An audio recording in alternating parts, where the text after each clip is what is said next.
तो guys video शुरू करने से पहले चैनल को सब्सक्राइब कर लें और बेल आइकन को प्रेस कर लें ताकि आपको हर लेटेस्ट वीडियो सबसे पहले मिल सके।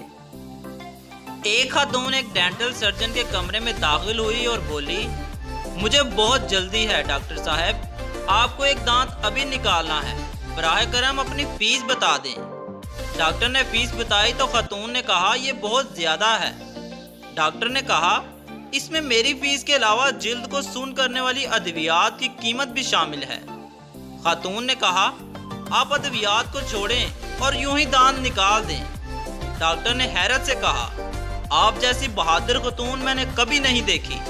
खातून ने जवाब दिया, दांत मेरा नहीं, मेरे शोहर का निकालना है, वो बाहर बैठा है।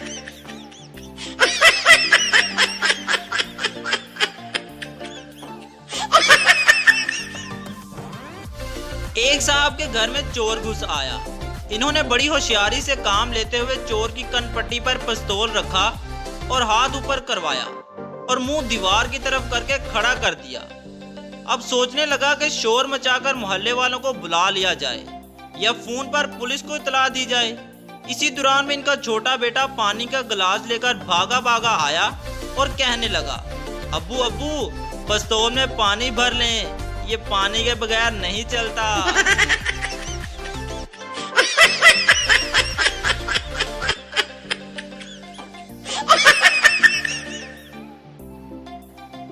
एक दिन एक पुलिस ऑफिसर की बीवी अपने शोहर की जेब से 1000 रुपया निकाल रही थी कि अचानक शोहर ने कहा, बेगम हैंड्स अप।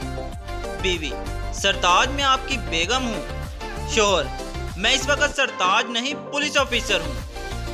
बीवी, तो फौरन 200 रुपये देते हुए कहा, तो फिर मुकमका कर लो और मामला यहीं खत्म कर दो।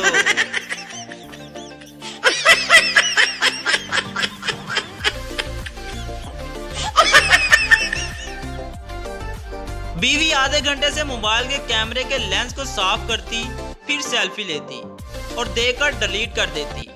इसका शोहर इंतहाई सब्र तहम्मुल से चुपचाप देख रहा था।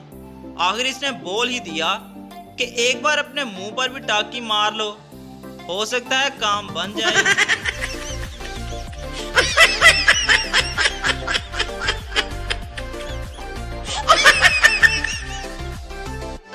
क्लास में उस्ताद ने लड़कों को शरारतों पर इन्हें सीधा लेटकर साइकिल की तरह टांगे चलाने की सजा दी। एक लड़के की शलवार ढीली हो गई और इसने टांगे चलाना बंद कर दी। उस्ताद, ओए तुम क्यों रुक गए हो? लड़का, सर मेरी चेन उतर गई है।